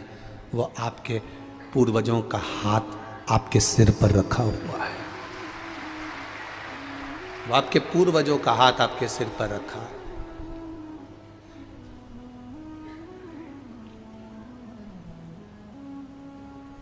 जो दिखावा करता है वो ही जाता है। जो मंगल सूत्र सिर पे पल्लू हो और मंगल सूत्र भी अंदर ढका हुआ हो तो किसी के बाप में दमनी की चोरी करके बता दे। पर आदत पड़ी है ना,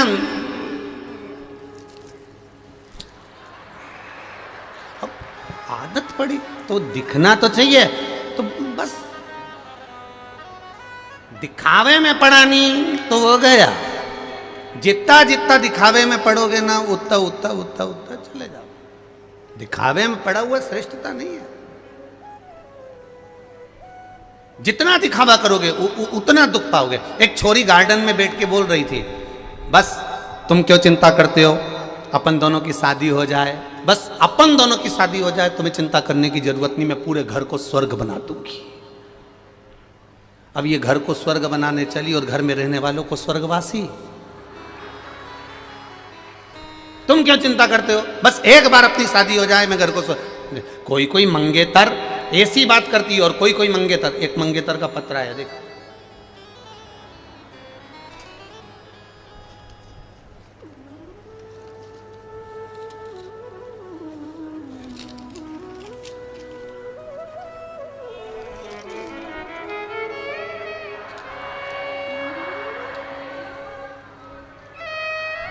मैं जय पाठक काशी का रहने वाला हूं। कहीं बैठे हो जय पाठक तो हाथ हिला सकते हो। मैं जय पाठक काशी का रहने वाला हूं महाराज जी। मेरा जॉब पुणे में है। मेरा मोबाइल नंबर ये है, आप लोग भी पत्र को टीवी पर पढ़ सकते हो। मैं महाकालेश्वर और सीहोर दर्शन के लिए, मेरी मंगेतर को दर्शन कराने के लिए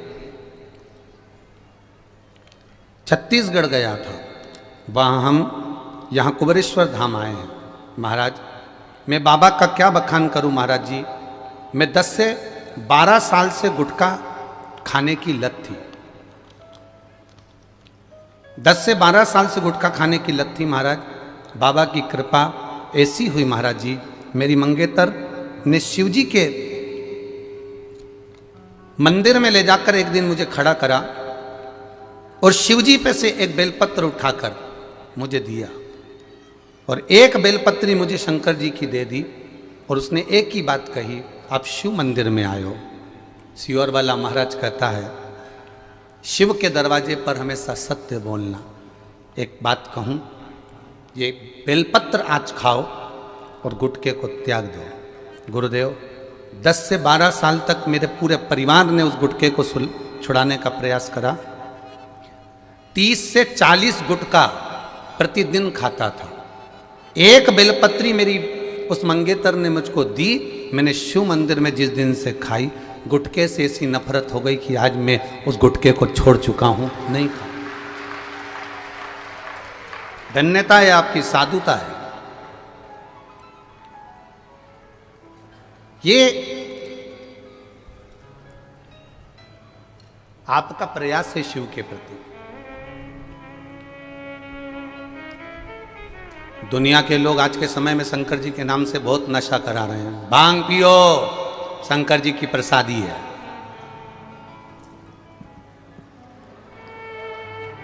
लगाओ दम और मिटाओ गम, शिव जी की प्रसादी। कौन सी पुराण में किस जगह पर लिखा है कि शंकर भगवान ने भांग पी थी?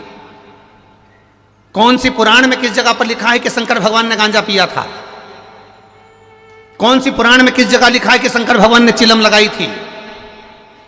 तुम्हें शौक है इसलिए तुम देवताओं को बदनाम करते हो। मेरा महादेव कभी गलत काम नहीं करता।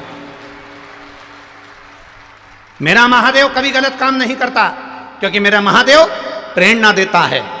अगर गलत काम करते होते मेरे महादेव तो पहला झगड़ा होता अमृत के लिए। मैं विष नहीं पीऊंगा, मुझे अमृत ला के दो। पर विष पी गया कि मैं क्रोध नहीं चाहिए, झगड़ा नहीं चाहिए। क्या करूंगा उससे? अमृत का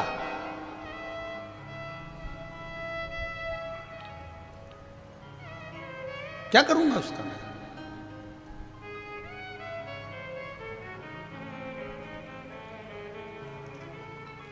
एक घर में इकट्ठे रहने से परिवार नहीं होता जी। सुन लो री, जहां जहां से आई हो, और जी जाओ तुम भी, एक घर में इकट्ठे रहने से परिवार नहीं होता। एक साथ रह रहे हो, इकट्ठे रह रहे हो, एक जगह पर खाना बन रहा है, एक जगह पर भोजन बन रहा है, और सबसे कहते फिर रहे हो हम 5 भाई का परिवार एक साथ रहता है, 6 भाई का परिवार एक साथ रहता है, 4 भाई का परिवार एक साथ रहता है, 3 भाई का परिवार एक साथ रहता है, 2 भाई का परिवार एक साथ रहता है। ये तुम दुनिया भर में कहते फिर रहे हो। एक साथ रहने से परिवार नहीं होता। परिवार की प्रधानता होती है कि परिवार में कोई दुखी तो नहीं है, किसी को कष्ट तो नहीं है, जो आपको अपने दिल की बात बता दे, वो परिवार होता है। एक जगह एक रसोई घर से खाना खाने से परिवार नहीं होता।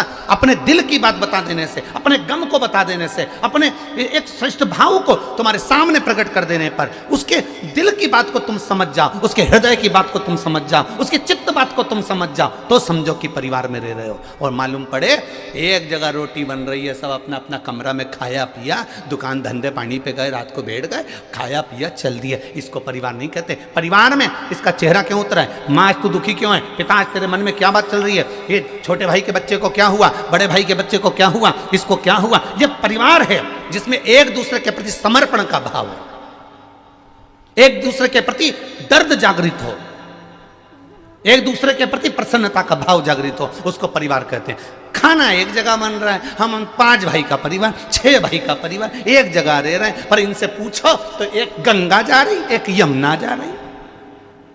बस खाना एक जगह बन रहा है, बाकी की खा भी एक जैसा नहीं रही है। इसका पति खाने आया तो जगदम्बा उतर के नीचे आई, फिर उसने परोसगारी करी, उसने बनाया। उसका पति आया तो जगदम्बा उसकी आई चंद्र घंटा, उसने खिलाया। फिर आ गई कुसमांडा, फिर स्कंदा, फिर उसके बच्चे आए तो उसने दूध भर कर दिया, उसके बच्चे आए तो उसने चाय बना कर दी, उसके बच्चे आए तो उसने बॉर्नवीटा बना कर दिया। ये कहां की रीति है? 5 एक रसोई घर में मिलती। जी ला मैं थाली लगा दूं, जी ला मैं ये सामान कर दूं, उसको परिवार कहते हैं। दिन भर गप्पो जैसा मुंह बना के फिरे और केम परिवार परिवार परिवार में दे, इसको परिवार नहीं कहते। प्रसन्नता जिस परिवार में होती है, उसकी परिवार की उन्नति परमात्मा स्वयं करता है, स्वयं।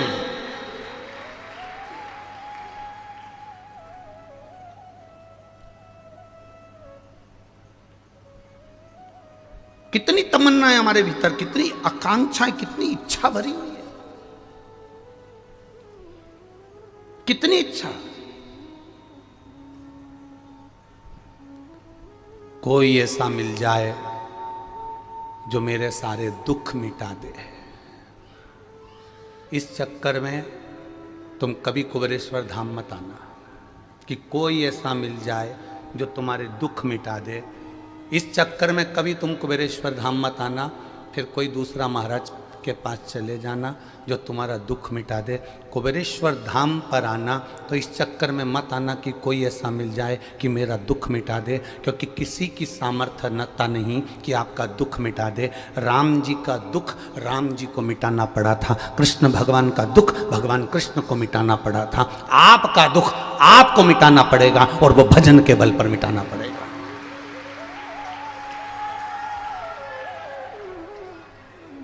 इस चक्कर में मत आना कि आपका दुख सीहोर वाला महाराज काट देगा। ना ना ना ना, पहले भी कहा, आज फिर कर रहे हैं, तुम्हारे दुख को तुम्हें काटना है। कुछ चीजें ऐसी होती हैं जो व्यक्ति को खुद करना पड़ती है। पहली छींक, तुम्हें छींक आ रही है और तुम पड़ोसन से कहते छींक ले, तुम्हारी छींक पड़ोसन छींक लेगी क्या? जम के बोलो जरा।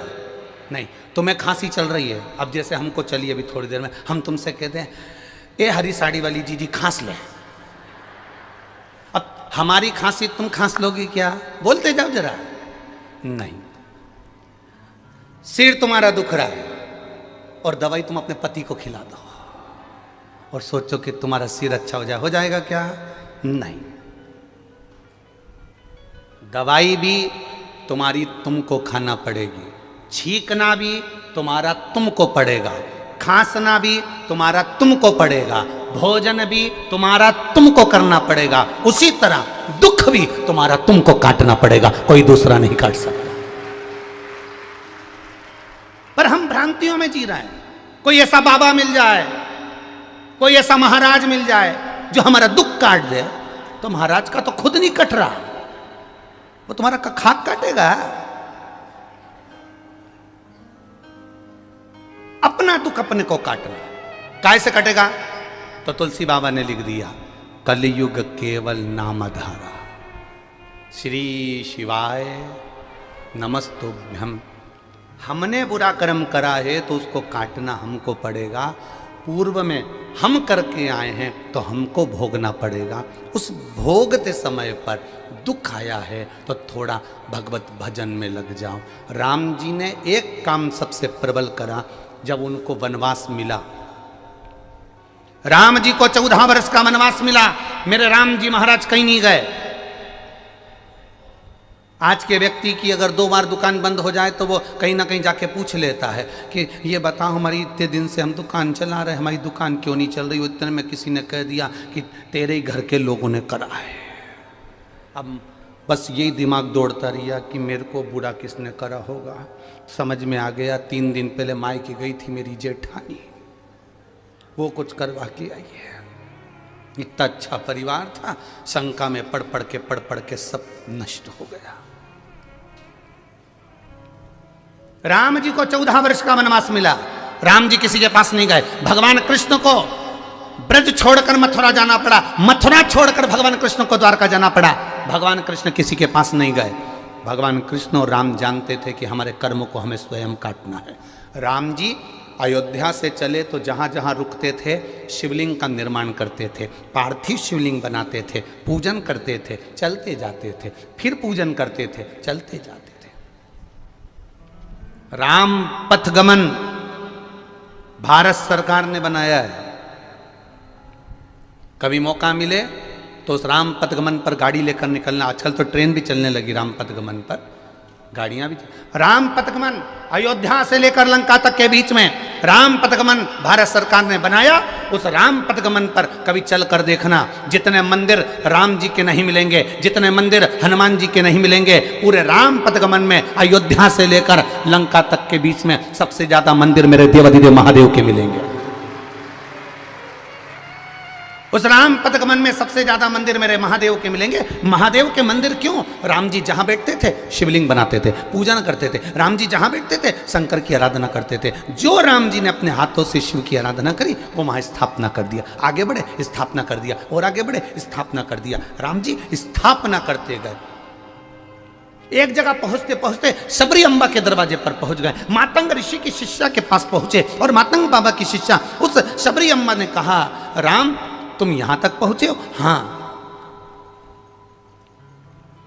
कहां जा रहे हो? मेरी धर्म पत्नी को कोई ले गया, उसको ढूंढने जा रहा हूं। अच्छा ठीक है, तुम्हारी धर्म पत्नी तुम्हें मिल जाएगी? जरूर। तब शबरी मां ने पूछा, इतने विश्वास से कह रहे हो कि मिल जाएगी, तो ये बताओ इतना विश्वास तुम्हें मिला कहां से? इतना विश्वास मिला कहां से? ये विश्वास कहां से आया कि कंकर में शंकर नजर आ रहा है? ये विश्वास कहां से आया कि ये विश्वास कहां से आया कि एक रुद्राक्ष के लिए एक दिन में 20 लाख से ज्यादा लोग यहां पहुंच जाए? ये विश्वास कहां से आया? ये दृढ़ता कहां से आई? ये भरोसा कहां से आया? ये विश्वास किसने पैदा कर दिया? ये भरोसा किसने जान दिया? तब मातंग बाबा की शिष्या पूछी, मां शबरी अम्बा, राम तुम विश्वास से कह रहे हो कि मुझे सीता मिल जाएगी, तो तुम इतने विश्वास से कह रहे हो तो विश्वास कहां से आया? राम जी कहते हैं, मैं अयोध्या से चला था, रोज प्रतिदिन सुबह उठकर एक शिवलिंग का निर्माण कर कर पूजन करता था। शिवलिंग नहीं बना पाता तो जो मंदिर मिलता उसका स्मरण करता था, शिव का दर्शन करता, एक लोटा जल समर्पित करता, श्रृंगार करता महादेव का, चलते जाता। बस वही शिव ने मुझे विश्वास दिया है और शंकर की आराधना मैंने करी है, तो ये मैं दिल से कह सकता हूं कि सीता भी मुझे जरूर मिलेगी। वो सीता नहीं है, वो भगवान राम की मंजिल तक पहुंचना था उनको, उस मंजिल तक मुझे। तो आप भी शंकर के मंदिर जा रहे हो, एक लोटा जल चढ़ा रहे हो, शिव जी पे बेलपत्र चढ़ा रहे हो, शंकर भगवान का गुणगान कर रहे हो, शिव मंदिर में झाड़ू लगा रहे हो, शंकर भगवान के मंदिर में पोछा लगा रहे हो। ये तुम्हारा विश्वास जागृत हो गया कि मुझे ये विश्वास है कि भोला सब दुख, ये मेरा विश्वास पक्का हो गया कि वो दुख काटेगा तो वही काटेगा। फिर वही वाली बात आ गई जो आपको मालेगांव में कही थी, बच्चा रोता है तो माँ कह देती है बाबा आ रहा है। बच्चे ने रोना बंद कर दिया। आधा घंटा बच्चे ने देखा चारों तरफ घूम घूम के, कोई बाबा नहीं आया, तो फिर चालू हो गया पे, फिर चालू हुआ तो माँ ने वो बाबा आया। बच्चा फिर चुप हो गया। फिर कहा, बच्चा फिर रोया तो कहे वो बाबा आया। बच्चा फिर चुप। अब जरा विचार करिए, चित्तवृत्ति में उतारिए। एक छोटे से बच्चे से कहा कि बाबा आ रहा है और बच्चा रोना बंद कर देता है, उसी तरह आप भी कहो बोल बम का नारा है और बाबा एक सहारा है। ये अपने भीतर उतारना। जब दुख आए, जब कष्ट आए, जब बीमारी आए, जब रोग आए, जब तकलीफ आए, जब कष्ट तुम्हारे सामने आ जाए, तब शिव मंदिर में जल चढ़ाते सोचना कि तू जरूर आएगा, मेरा बाबा आ रहा है, जरूर आएगा, ये निश्चित है, मेरे दुख को मिटा कर जाए। एक उसके भरोसे पर, एक उसके सहारे पर हम खड़े हैं, उसके इंतजार में।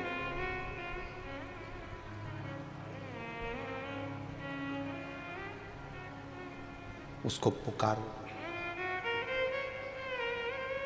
सुन के भक्तों की पुकार, हो के नंदी पैसा काशी नगरी से आए मेरे भोलेनाथ। सुन के भक्तों की पुकार, हो के नंदी पे सवार काशी नगरी से आए मेरे भोलेनाथ। सुन के भक्तों की पुकार, हो के नंदी पे सवार काशी नगरी से आए मेरे भोलेनाथ।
में रमाए देखो डमरू बजाए, कैसा निराला बोले रूप सजाए। बस में रमाए देखो डमरू बजाए, कैसा निराला बोले रूप सजाए। बस में रमाए देखो डमरू बजाए, कैसा निराला बोले रूप सजाए।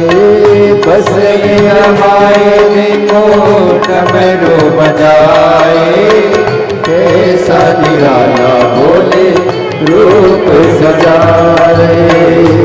गले सर्पों का हार होके नंदी पे सवार, काशी नगरी से आए हैं मेरे भोलेनाथ। सुन के भक्तों की पुकार होके नंदी पे सवार, काशी नगरी से आए हैं मेरे भोलेनाथ।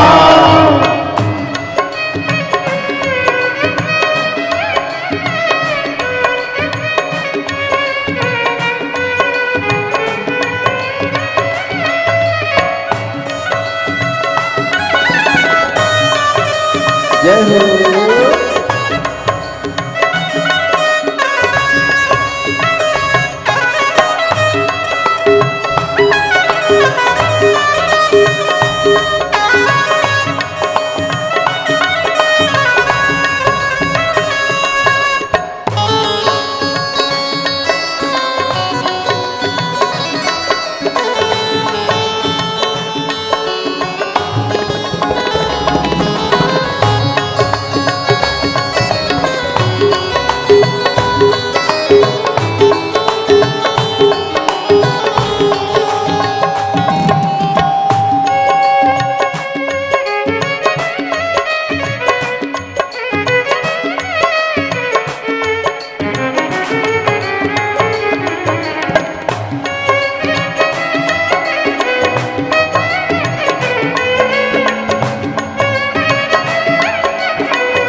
छाल पहने भोले जटाओं में गंगा, चम चम चमकता है माथे पे चंदा। मृगशाला पहने भोले जटाओं में गंगा, चम चम चमकता है माथे पे चंदा।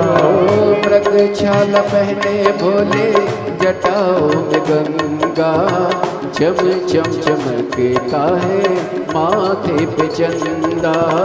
मृगशाला पहने भोले जटाओं में गंगा, चम चम चमकता है माथे पे चंदा।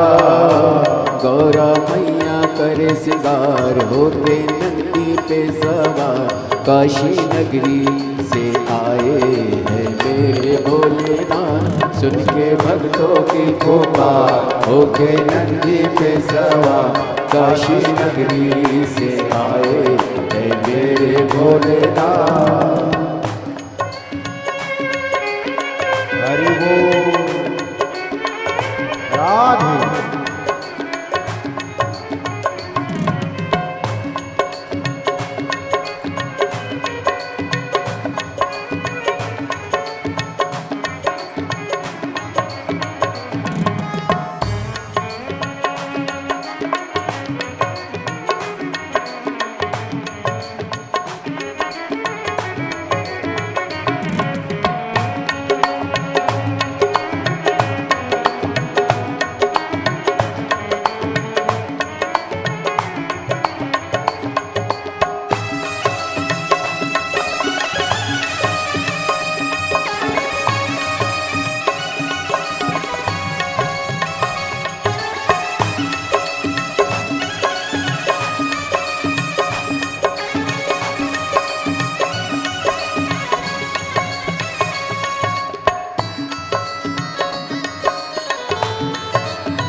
भोले।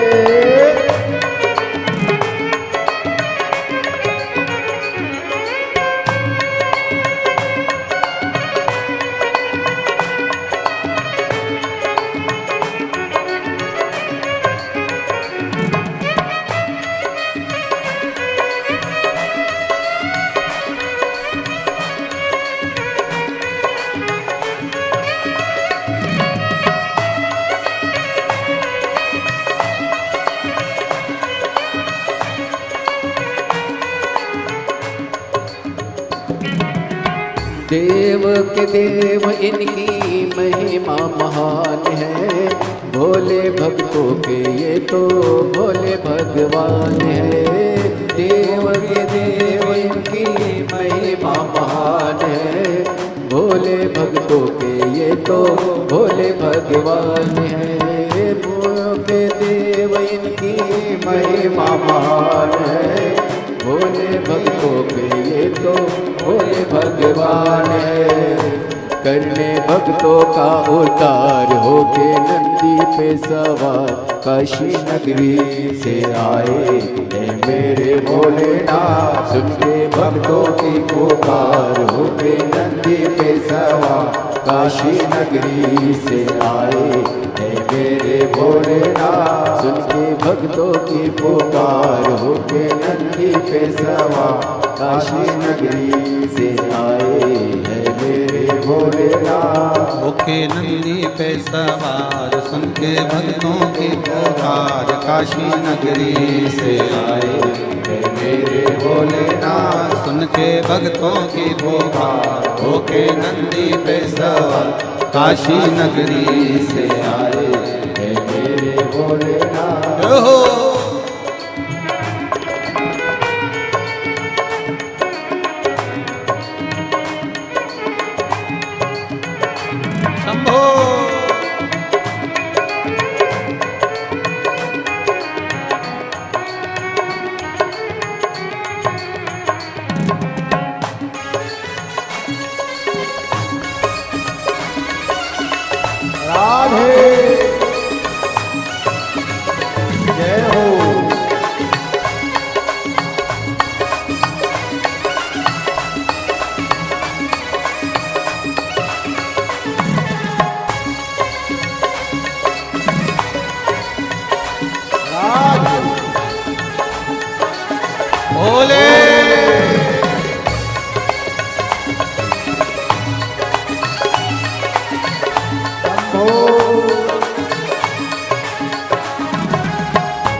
मृगछाला पहने भोले जटाओं में गंगा, चम चम चमकता है माथे पे चंदा।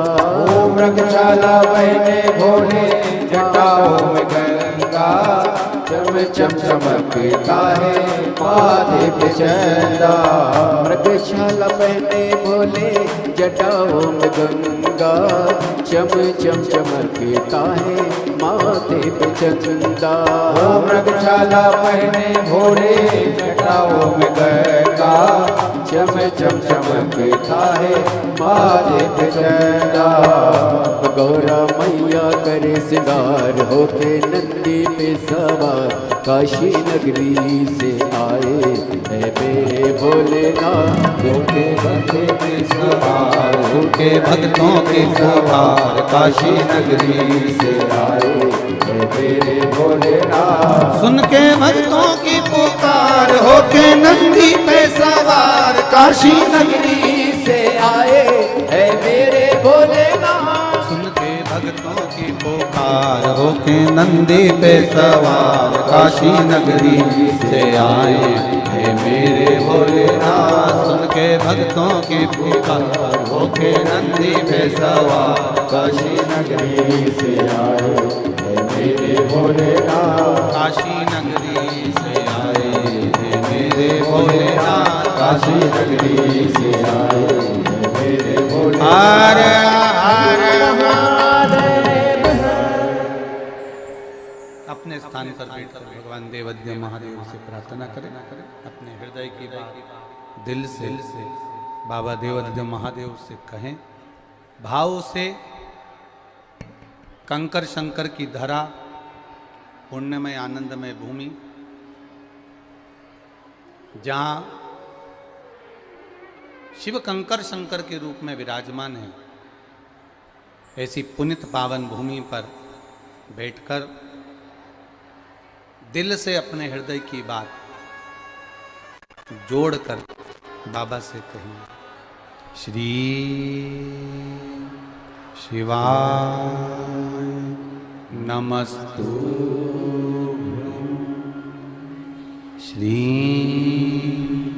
शिवाय नमस्तु। श्री शिवाय नमस्तु। श्री शिवाय नमस्तु। श्री शिवाय नमस्तु। भोला सब दुख काटो हमारा, ओ भोला सब दुख काटो हमारा।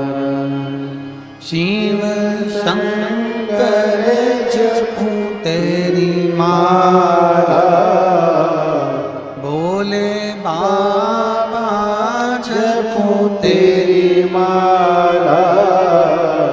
भोला सब दुख काटो हमारा, ओ भोला सब दुख काटो हमारा। वेश है मंगल मंगलकारी, वेश है मंगल मंगलकारी। शमशान वासी हमारा, शमशान वासी हमारा। भोला सब दुख काटो हमारा, ओ भोला सब दुख काटो हमारा। भगवान शिव ओघड़दानी त्रिकालदर्शी कैलाशी अविनाशी शिव तत्व कह। अपने कर्म के अनुसार भोगना हमको है। शिव महापुराण की कथा कहती है, जिस समय पर माँ जगतजननी पार्वती मैया भगवान शंकर जी के साथ में पाणी ग्रहण संस्कार कर रही हैं, माता पार्वती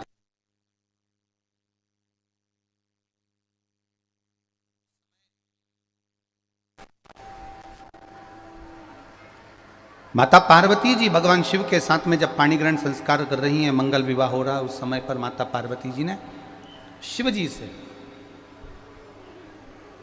कुछ हृदय की बातें कही। अब जरा देखिएगा, बहुत सुंदर प्रसंग है ये वाला। इस प्रसंग को आप अपने जीवन में उतारने का प्रयास करिए। पार्वती जी ने भगवान शिव से अपने हृदय की कुछ बातें भगवान शंकर से कही। हे बाबा, हे देवादिदेव महादेव, त्रिकालदर्शी कैलाशी अविनाशी, हे शिव, आप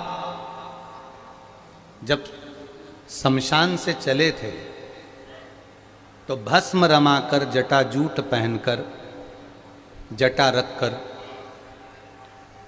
मृगछाला बांधकर, संपूर्ण भस्म आदि को लपेटकर आप मेरे दरवाजे तक आए।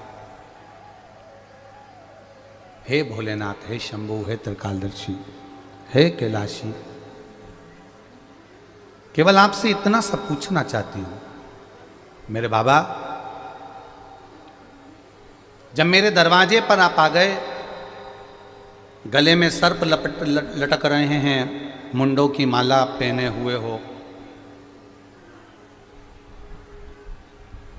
मृगछाला पहने हुए हो, बाबा मेरी माँ मैनावती